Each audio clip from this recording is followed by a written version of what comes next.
হবে না। পেটটা আসে নাই, সেই শালো কালো বৈদ্য পাঁঠা এসেছে।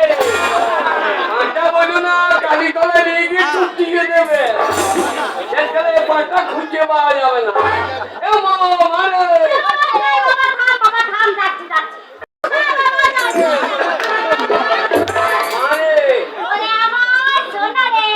সোনা বলেই না, বলে আসবে মেয়েগুলো কানে বলেই ঝুলিয়ে মেয়ে দেবে। ও একটা মেয়ের আবার কানে পৌঁছাচ্ছে, কন্যই মুখিয়ে দাও। তোরে মানিক লাই খানিক রে। না তোর ধর ভাই, বাবার ধর। তোকে বাবার নামই করে, বলে অমুকের বেটা।